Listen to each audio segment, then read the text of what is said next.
Olá, meu nome é João Cimino e esta videoaula faz parte do projeto integrador da UTFPR, né? O projeto integrador é uma disciplina que a gente consegue conciliar é, várias outras áreas do conhecimento dentro da língua portuguesa, né?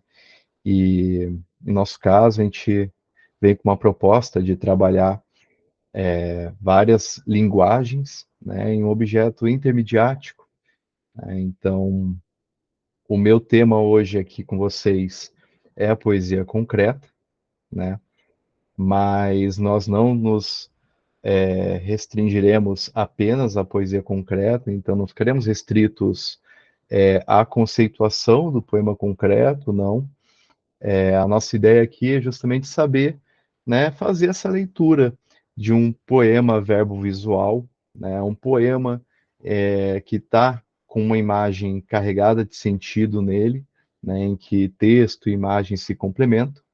Então a gente vai entender um pouquinho melhor como que a gente pode trabalhar esse tipo de texto, como que a gente pode ler e interpretar esse tipo de texto, né?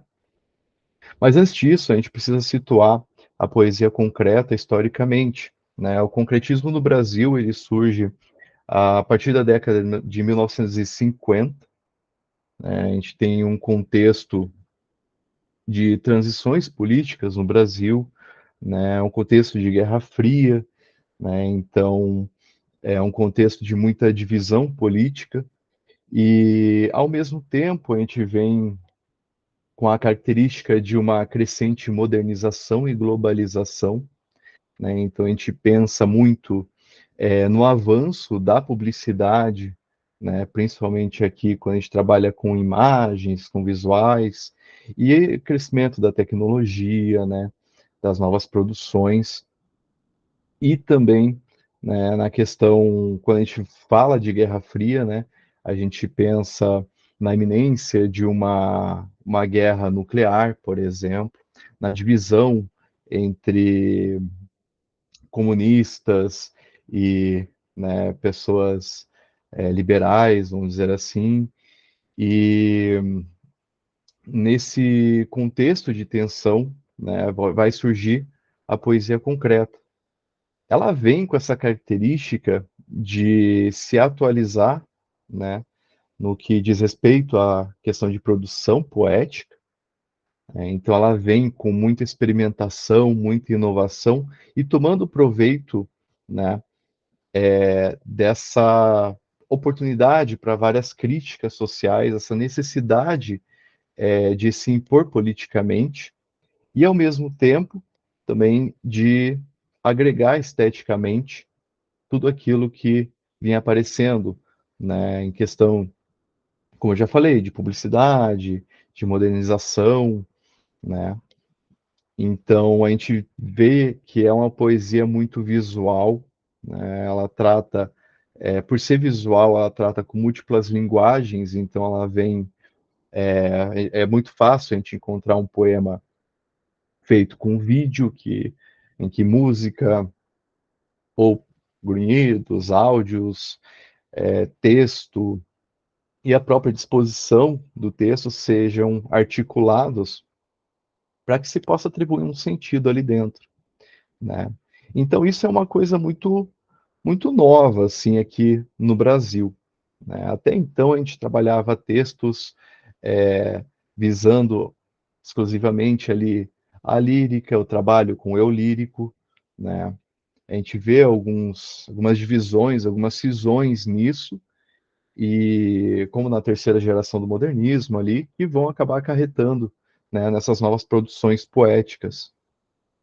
Alguns exemplos de autores são Décio Pignatari, Augusto de Campos e o Ferreira Goulart.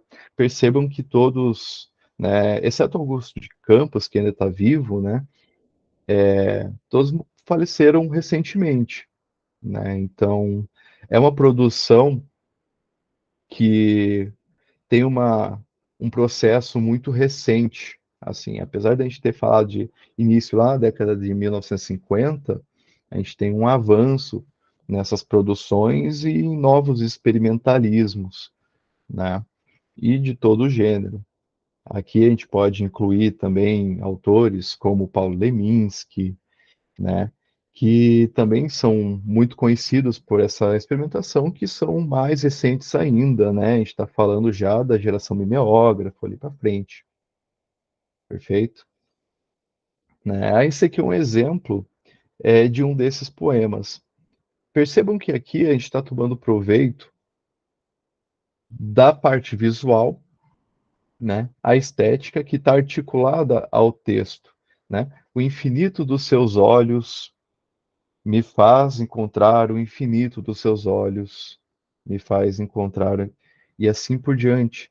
É um texto aqui disposto aqui como um oito deitado, como símbolo do infinito, né, que está corroborando o contexto, e também a gente consegue perceber o formato ocular, né, dentro desse texto.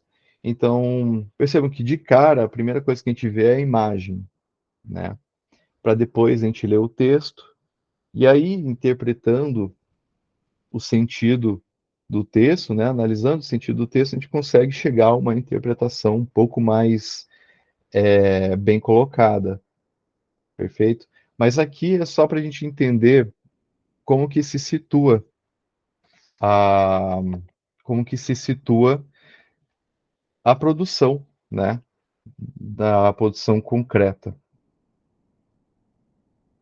É, aqui a gente vai ver um pouquinho dos poemas do Ricardo Corona. Então eu quero trabalhar com vocês dois poemas dele para mostrar como que isso é feito. São poemas recentes, então vejam que é uma produção que ainda está sendo feita, é uma característica que ainda está presente na nossa produção aqui no Brasil, né? Então, fala um pouquinho do Ricardo Corona, ele é um autor paranaense, graduado em comunicação, então a gente já vê que aqui ele já consegue se articular bem com essa parte mais de agregar imagens e outros tipos de produções dentro da sua poesia, né? Então, isso talvez se deva também muito à formação, né? Em sua atividade ali com revistas e jornais literários, né? E aqui tem, vocês podem ler aqui no slide, uma sequência de produções feitas por ele, né? Atualmente, além de poeta, ele é editor também da editora Medusa, né? E continua produzindo, né? Recentemente ele recebeu um prêmio de reconhecimento à sua trajetória literária aqui em Curitiba, né? E então é um autor que ainda está sendo visto, está sendo muito visto, né? Apesar de alguns ainda não o conhecerem, vale a pena, né, ir atrás de seus livros, né? Nós trabalharemos com esses dois poemas, né? Ambos não têm título e ambos foram publicados inicialmente na rede social do autor, né? Então a gente vê já uma mudança de meio, né? A gente não abriu um livro para ver esses dois poemas, mas sim rolamos uma página, né? E a gente fala de rolar a página, né? Porque seja Facebook ou Instagram, a gente está principalmente na tela do celular, né? E são dois poemas muito visuais. O visual é o que chama mais atenção aqui dentro, certo? O primeiro tem uma série de caveiras aqui e escrito embaixo: mais Brasil, menos Brasília. O segundo está escrito: capital testou positivo no centro, né? Tá formando um losango aqui e tem um cifrão no meio, né? Um cifrão vermelho no meio. Então nós veremos alguns aspectos, né? É bom a gente ver quem é o autor, né? A gente sabe qual que é o posicionamento do autor, ou até dar uma lida em sua biografia, pelo menos, como, né, eu já passei para vocês né? Tem uma formação em comunicação, a gente pode inferir algumas coisas, né? A gente pode apontar, dizer algumas coisas sobre a produção dele a partir do que ele viveu, né? Ou de sua formação, porque isso acaba refletindo muito na sua produção, né? Outro aspecto muito importante é a data de publicação. Percebam que eu coloquei aqui embaixo o primeiro poema do dia 12 de julho de 2020 e o segundo do dia 19 de junho de 2021. Mais ou menos um ano de diferença entre um poema e outro. E depois a gente vai conseguir apontar alguns significados a isso, né? Analisando o poema. A veiculação, a imagem, né? Quando a gente olha para a veiculação, a gente olha para onde ele foi publicado. Então, foi num jornal, no Facebook, ou foi em um livro de uma editora em específico. Então, a gente pensa que esse texto está de olho em algum público também, né? E quando a gente vai para a imagem, a gente vê que tem cor, tem forma, tem disposição. A gente vai olhar para todas essas posições de elementos dentro do texto, né? E isso é importante porque quando a gente trabalha com o Instagram, por exemplo, a gente tem a oportunidade, né? A gente consegue trabalhar com vídeos, já numa revista não, né? E com quem que a gente está conversando quando a gente publica em uma determinada revista, né? Com o público daquela revista, daquele nicho em específico, e no Instagram, no Facebook, com as pessoas, né, que eu sigo, que me seguem, as pessoas que já me leem, que já me conhecem, muito provavelmente, né? E que já têm uma noção do meu repertório, do meu trabalho. Aqui a gente tem o aspecto de textualidade, a gente vai para o texto, a gente vê o que está escrito ali dentro. A intertextualidade também é importante, né? Porque é com aquilo que o autor está se comunicando fora do texto. E a orientação de leitura, né?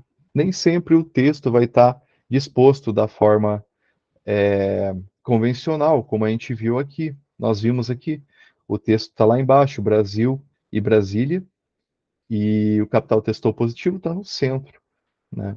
Isso também vai atribuir algum sentido a esse poema. Então, a orientação de leitura é sempre importante. Aqui no Ocidente, né, a gente trabalha com da esquerda para a direita e de cima para baixo, né? Então, isso vai ter uma ordem de hierarquia, por exemplo, né? O que vem primeiro, o que vem depois, e assim por diante. O primeiro poema é este daqui. Percebam, né? Vamos trabalhar com cor primeiro. A cor preta aqui remete ao luto, né? Então, a gente tem algumas caveirinhas aqui, umas cruzes aqui, me desculpem. Essas cruzes vão se remeter à morte, né? Por serem cruzes pretas, dispostas uma ao lado da outra, né?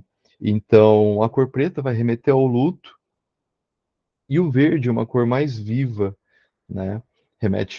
Vai remeter, por exemplo, à natureza, né? Uma cor mais aliada, relacionada à vida e também a cor usada na bandeira nacional, né? E a gente pode dizer isso com segurança, que se deve ao verde da bandeira nacional pelas escrituras, né? Brasil, Brasília, né? Isso a gente tem muito facilmente, né? De entender. Mas aqui vejam, a gente já tem um par de oposição, né? A gente pode dizer que tem opostos sendo trabalhados aqui, né? Morte, vida, né? Aqui o cemitério, né? É representado, né? Por essas cruzes. E daí quando a gente vai falar de forma, a gente consegue dizer que é um cemitério porque são várias cruzes em sequência, né? A gente vê que são dispostas em fileiras, assim como num cemitério, né? Uma ao lado da outra. Vamos ver. Quando a gente vai ver a disposição, se nós contarmos aqui, nós temos 19 colunas aqui, né? Uma, duas, três, quatro, cinco, seis. Vamos contando uma lado da outra, dará 19, né?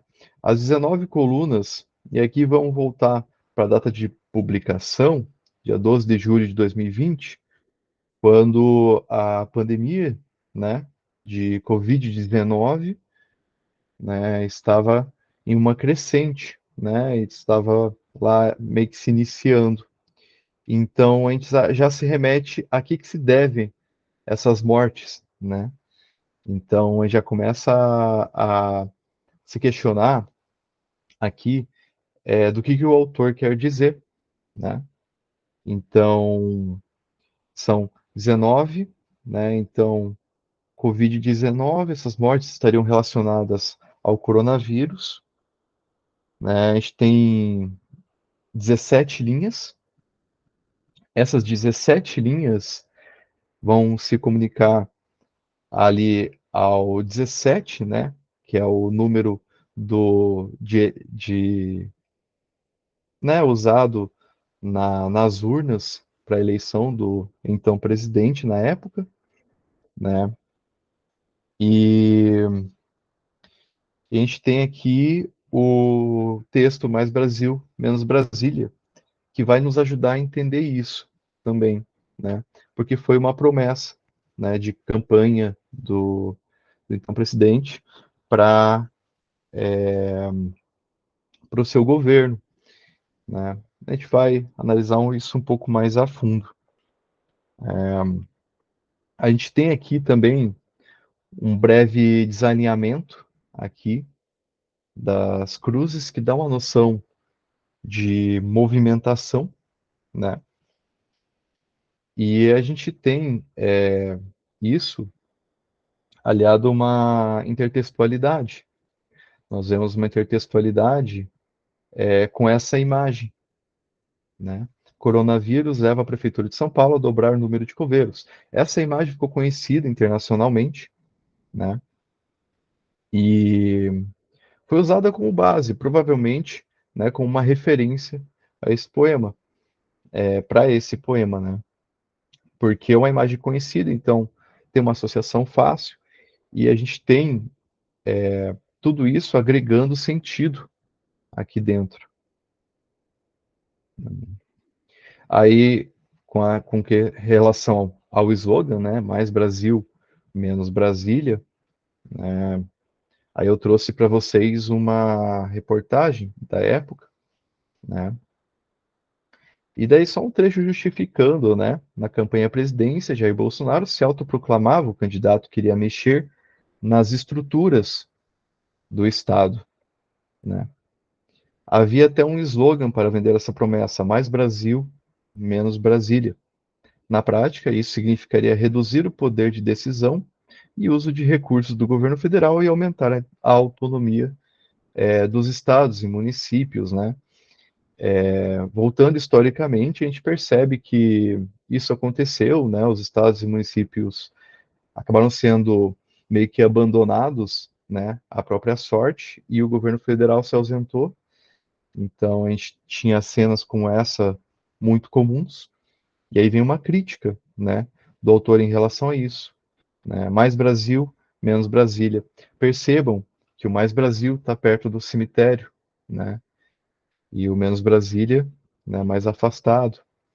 Então, né, o que o autor está querendo dizer aqui é mais Brasil dentro do cemitério e menos Brasília envolvida com esses problemas, né? Então, menos proximidade do poder executivo dentro desses problemas, né? E vejam, né, que essa descontinuidade aqui nas cruzes trazem uma ideia de movimentação, que dá a entender também que o cemitério está movimentado, né? Então, a gente pode interpretar dessa forma aqui. Se a gente pensar numa orientação de leitura da esquerda para a direita, né, em ordem de importância, primeiro vem a imagem, depois o texto. Isso é proposital. O foco do texto aqui é o cemitério, né? Essas 18 cruzes aqui trazem uma noção de descontinuidade aqui no centro da imagem. Bem no centro da imagem, por quê? Porque é onde o nosso olho foca, né? Primeiro eu vou focar no centro, depois vou para a esquerda, direita, cima, baixo, né? Então, isso dá uma ideia de movimentação. Então, é um cemitério sempre movimentado, ou seja, muitas mortes ocorrendo, né? Então, esse desalinhamento é proporcional, é proposital, né? Para a intenção do autor. Então, aqui nós temos a interpretação de um primeiro poema verbo visual, né? Aqui é crítica clara, né? A falta de auxílio do governo, né? Durante a pandemia de Covid-19. Agora nós temos esse segundo poema, O Capital Testou Positivo, né? Ele também não tem título. Ele aqui tem um texto repetido continuamente, de cima a baixo, o capital testou positivo, o capital testou positivo, e ele tem uma mancha no fundo, né? Com um cifrão. Percebam aqui que a cor dele do texto é azul e atrás é vermelha. Atrás de vermelho, o cifrão está sendo colocado em vermelho com uma mancha atrás do texto. Ele está atrás do texto como uma mancha, né? Então o texto está manchado por esse cifrão que em vermelho parece uma mancha de sangue, né? Isso traz uma carga pesada, uma carga negativa, né, para o texto. E sobreposto a isso está o capital testou positivo, né? Em azul, né? O azul, uma cor de positividade, né? Lembrem da nota azul, né? Então, uma cor remete ao positivo, né? Uma cor calma, né? E quando a gente pensa em pares de oposição, a gente pode apontar politicamente, né? O vermelho da esquerda e o azul da direita, por exemplo, né? Mas não vamos entrar ainda, né? Nesse quesito. Vamos pensar aqui, né? Em questão da forma, a gente tem um losango aqui com o texto, né? E a gente tem um círculo, percebam? Se você juntar a parte de cima com a parte de baixo do cifrão, a gente tem um círculo ao centro. Só que esse círculo está dividido ao meio. O que o autor quer dizer aqui, né? Aqui a gente pode dizer que tem uma cisão aqui, né? Tem uma divisão, né? E aqui a gente pode dizer que são, tendo trabalho de pares de opostos aqui, possivelmente a gente tem também uma divisão de oposição, né? E isso, à época, também remete muito à política, né? Agora, um círculo no meio e o losango em volta vai remeter à bandeira nacional também, né? A bandeira nacional é assim, né? Um losango e um redondo no meio, né? A gente tem essa disposição do texto também. Vejam que em cima o texto está mais apertado, embaixo também. E no centro ele está com uma leitura mais fácil, né? Mais facilitada, né? Esse S aqui também a gente pode dizer que ele se remete à saúde, né? O S de saúde. Se você pensar que era a principal pauta, né, da época, 2021, né? A gente está pensando no auge da pandemia de Covid-19. Então, o principal tema era a saúde e uma das principais buscas do governo era tentar, segundo o próprio governo, conservar a economia, né, priorizar a economia sem, né, olhar para essas medidas sanitárias, né? Isso que a gente viu com muita frequência, né? Então, a gente pode inferir aqui, né, que o capital testou positivo significa que é uma política que está sendo feita visando o capital, né? Essa questão do testou positivo remete também ao teste, né, de Covid-19, muito em voga na época também, né? Uma das principais medidas de controle era a testagem, né? Então, o testou positivo também vai trazer uma carga, vamos dizer assim, negativa, né? O capital testou positivo. Vejam aqui que o capital testou positivo bem no centro do cifrão, né? Isso vai nos possibilitar dizer que no centro do cifrão a gente tem mais capital, talvez, mas quando a gente está falando de saúde, e esse S de saúde, né, quando a gente fala de políticas de saúde, a gente percebe que nas extremidades desse cifrão, o texto ele está mais apertado, então ele está mais sufocado, né? Vejam que não tem, isso tecnicamente a gente chama de respiro, ele não tem respiro nas extremidades, né? Então, aonde, né, nas extremidades, ou seja, aonde há menos dinheiro, né, há menos respiro, né? Então, na periferia, né, no ponto periférico do texto, né, há menos respiro, né? E na periferia do cifrão, né, onde há menos dinheiro, há menos respiro. Isso nos remete à, à ideia de que estava sendo, né, quem estava conseguindo mais políticas de assistivas, né, políticas de atendimento, estava no atendimento privado, as pessoas teve um fortalecimento muito grande do atendimento privado, né, das empresas privadas, que é onde há mais recursos e tal. Então as pessoas estavam procurando os planos de saúde e tudo mais para conseguir, né, esse respiro, né? Por quê? Porque a Covid-19 dificultava, né, a respiração, muitas pessoas morriam sufocadas. Então vejam que há mais respiro onde o texto é mais legível, né? Que é justamente no centro desse cifrão, né? Então aqui, né, a gente pode dizer que o autor escreve, né, que, né, uma leitura possível seria de que o capital testa positivo nas políticas de saúde, ou seja, quem tem mais dinheiro tem mais saúde, né? Ou melhor, tem mais possibilidades de assistivas, né? E aqui a gente está vendo o ponto focal, né? Bem no centro. Então, a gente vê que o Ricardo Corona foi muito engenhoso nesse poema, né?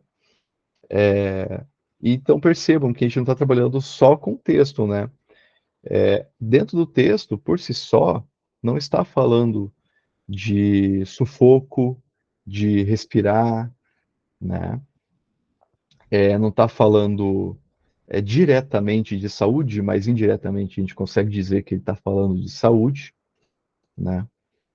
E a gente consegue fazer essa leitura de que ele está localizado, está situado no Brasil, justamente por replicar, né, o formato dessa bandeira, né?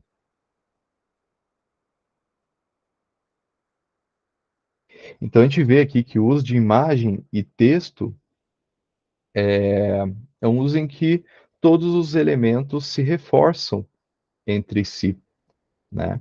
Aqui, de novo, nós usamos aspectos, né, de cor, de forma, a disposição, a gente olha para a data em que aquilo foi publicado, a gente tenta conhecer um pouquinho mais o autor, e a gente consegue também fazer mais pesquisas em relação às possibilidades de interpretação que a gente vai encontrando ali dentro. né? Mas vejam que só o texto não nos ajuda a ter essa interpretação completa, né? Se nós lermos só Mais Brasil, Menos Brasília, a gente não vai ter uma interpretação completa desse poema, né? Mesma coisa em O Capital Texto Positivo.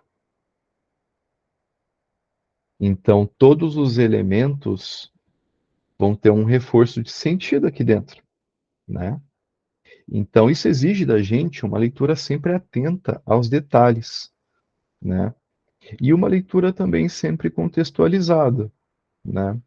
O poema hoje também é muito político. Não só hoje, sempre foi, mas quando a gente olha para esses poemas, a gente tem que ter sempre uma desconfiança, vamos dizer assim, uma desconfiança boa, de que o que ele está querendo dizer não é sempre tudo que ele dá diretamente, né? Quando a gente trabalha com literatura, principalmente é assim, né? Eu espero que isso tenha ajudado vocês a entender um pouco melhor do uso de um poema verbo visual, né? Do uso de variados recursos dentro de um poema, né? E, e percebam também, né, que é um trabalho muito mais estrutural aqui, né, do que apenas textual, né? E aqui eu trago uma proposta de atividade, né, só para você poder trabalhar, né, em casa, aqui sem compromisso, não é uma proposta avaliativa, é só uma atividade reflexiva, né? Então, busque interpretar esse poema aqui do lado e identificar os traços principais, né? Veja a disposição, a cor, o texto que está escrito, a forma que o texto está colocado, né? Aqui eu não coloquei a data de publicação, mas é 2020 também, meados de 2020, né? E anote tudo aquilo que você entende que possibilita a tua interpretação, né? Vejam que não há sempre a interpretação mais correta, a única interpretação, mas a gente consegue juntar uma quantidade grande de elementos que possam dizer para a gente, sim, essa interpretação que eu tive é uma interpretação válida, porque é tudo isso que o texto me entrega, né? Então, nunca esqueçam que isso tem que estar contextualizado, né? Então, essas informações têm que bater com o autor, né, com o seu contexto de produção. Então, exige um pouco de pesquisa, né, e uma avaliação um pouco mais aprofundada disso, desse poema, né? A gente tem ameríndio aqui, ame, né, e o restante em verde, ir, índio, em vermelho, né? Pense um pouco, né, em como isso foi trabalhado, ok? Então é isso. Essas são as referências. E deixo aqui meu muito obrigado.